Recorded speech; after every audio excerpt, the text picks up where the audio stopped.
शिकस्त पाकिस्तानी टीम साफ football championship से बाहर हो गई। पाकिस्तानी फुटबॉल टीम की पैदर पे शिकस्तों का सिलसिला न थम सका। भारत में खेली जाने वाली साफ फुटबॉल चैंपियनशिप में पाकिस्तानी टीम कुवैत से अपना दूसरा मैच भी हार गई। भारतीय शहर बेंगलोर के एक स्टेडियम में ग्रुप ए के खेले जाने वाले मैच में कुवैती टीम ने पाकिस्तान पर शुरू से हमले किए और 10वें मिनट में हसन अल इनेजी ने गोल करके टीम को 1-0 की बढ़तरी दिलाई। मुबारक अल फनीनी ने 70वें मिनट में टीम की बढ़तरी को डबल किया और पहले हाफ के खतामी लम्हात से कबल अपना दूसरा और टीम का तीसरा गोल करके कुवैत को 3-0 की बढ़तरी दिला दी। मैच का चौथा गोल नसीर अल रशादी ने खेल के 70वें मिनट में स्कोर किया। यूं कुवैत ने पाकिस्तान को 4-0 से शिकस्त दे दी। भारत के खिलाफ शिकस्त के बाद ये पाकिस्तान की इवेंट में दूसरी बड़ी शिकस्त है। इस शिकस्त के साथ पाकिस्तानी टीम नॉक आउट मरहले से भी बाहर हो गई और कुवैत ने 6 पॉइंट्स के साथ अगले मरहले में रसाई हासिल कर ली। कौमी टीम अब रस्मी तौर पर इवेंट में अपना तीसरा मैच नेपाल के खिलाफ 27 जून को खेलेगी।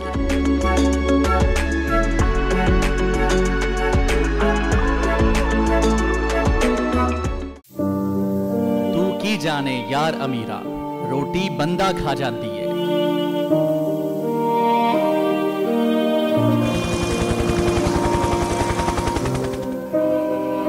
उदास आंखें, चेहरों पर मायूसी, दिलों में अब भी प्यारों के बच जाने की आस। मेरी दरखास्त है वज़ीर आज़म अगे जल्दी तो जल्दी मेरे बच्चे की तलाश की जाए।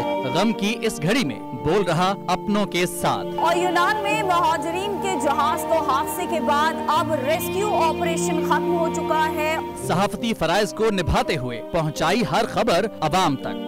80 के करीब जो है वो लाशें वो निकाली गई हैं।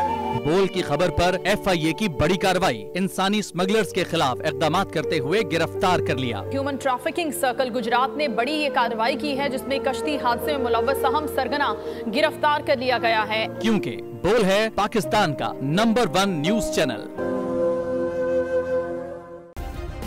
सब्सक्राइब करें और बेल दबाएं ताकि कोई खबर रह न जाए।